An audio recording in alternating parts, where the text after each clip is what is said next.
Bom dia, pessoal. Sou a enfermeira Mariana e vou falar um pouco sobre o trauma torácico, que, assim como outros tipos de lesão, pode resultar de contusões ou mecanismos penetrantes, a depender da força aplicada à caixa torácica, como, por exemplo, em acidentes entre veículos, quedas de uma certa altura, choques ou lesões de esmagamento. Vale lembrar ainda que lesões no peito podem ser letais, e que os órgãos torácicos estão intimamente envolvidos com manutenção, provisão, ventilação e infusão de oxigênio. Vamos agora falar um pouco sobre a anatomia do tórax. Sendo ele um cilindro mais ou menos oco formado por estruturas ósseas e musculares, tem 12 pares de costelas, formando mais ou menos uma caixa óssea com função, basicamente, de proteção dos órgãos mais internos. Na função do revestimento, encontramos as pleuras, parietal e visceral, que revestem os pulmões.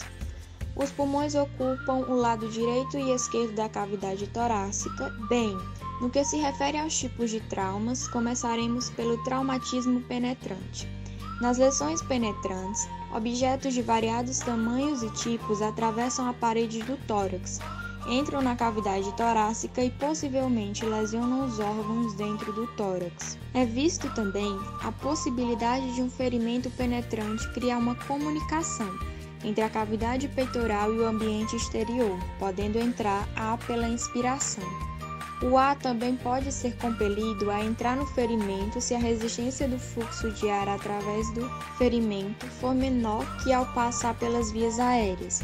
Esse ar no espaço pleural interrompe a aderência entre as membranas, logo todos esses fatores juntos levam ao colapso do pulmão, impedindo a ventilação eficaz. Partindo agora para o traumatismo contuso, esse, por sua vez, é bem simples, haja vista que quando se trata da lesão contusa, ela acontece em decorrência da dissipação de energia sobre órgãos ou hemorragias. Por exemplo, essa lesão ocorre principalmente nos pulmões.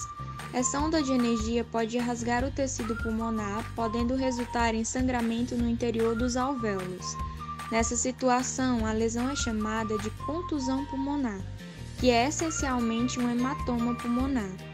É importante salientar que o quadro pode se agravar e gerar outras lesões, como pneumotórax, hemotórax, ruptura da aorta e tórax instável. Na avaliação, envolve o histórico e realizar um exame físico.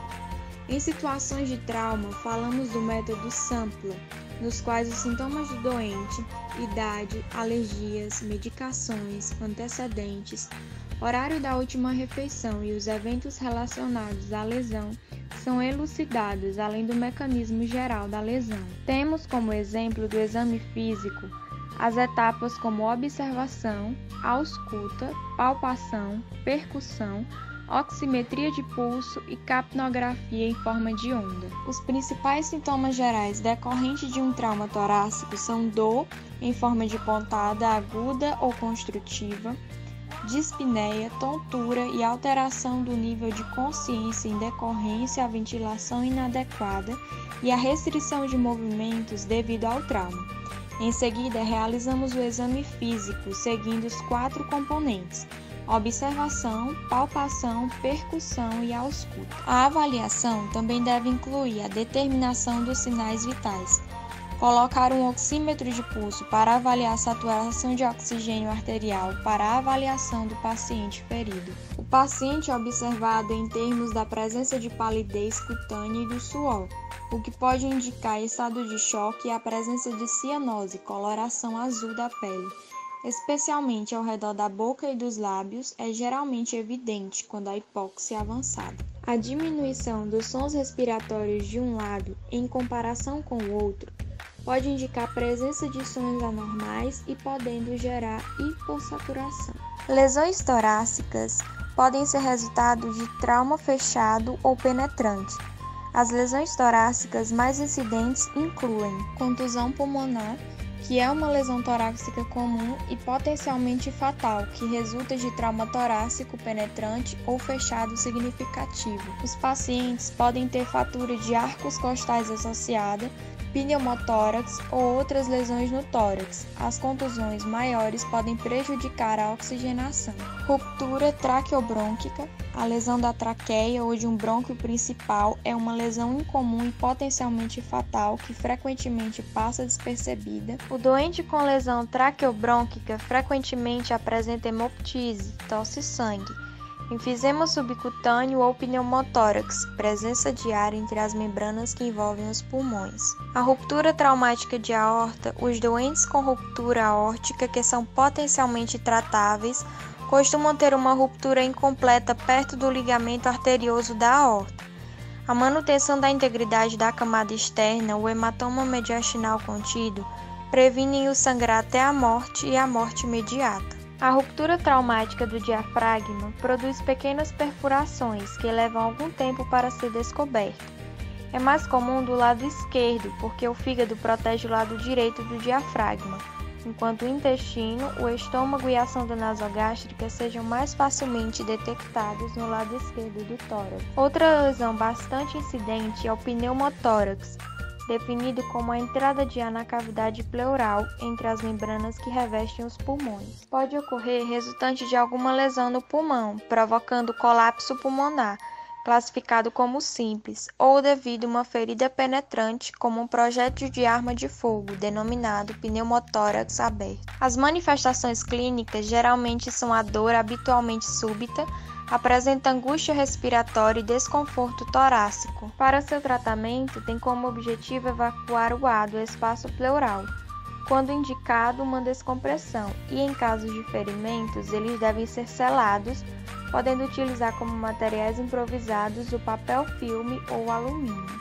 Já o hemotórax ocorre quando há alguma ferida no tórax, fazendo com que a cavidade pleural se encha de sangue. Lesões de vasos intercostais ou torácicos e laceração pulmonar são causas frequentes. As manifestações clínicas são a dor torácica com dificuldade ao respirar e um possível choque circulatório. Como tratamento, são indicados uma reposição volêmica e a drenagem do sangue acumulado para diminuir a tensão torácica. Já no tamponamento cardíaco, é o processo de acúmulo de líquidos no saco pericárdico que vai fazer uma grande pressão no coração, de modo que ele não consiga exercer os seus movimentos de forma adequada, prejudicando o enchimento cardíaco. Para que ocorra o tamponamento cardíaco, é importante que primeiramente aconteça uma lesão cardíaca, e essa lesão vai fazer com que o saco pericárdico seja preenchido de líquido, sendo esse, na maioria das vezes, sangue. Uma vez o saco pericárdico preenchido, o coração vai sofrer uma pressão contrária aos seus movimentos, prejudicando seus movimentos de contração e relaxamento. Uma vez esses movimentos prejudicados, vão fazer com que o coração não consiga bombear o sangue de forma adequada, prejudicando assim o retorno venoso e, consequentemente, o débito cardíaco. Os principais sinais e sintomas encontrados são sensação de pressão no peito, pressão baixa, falta de ar e sensação de desmaio.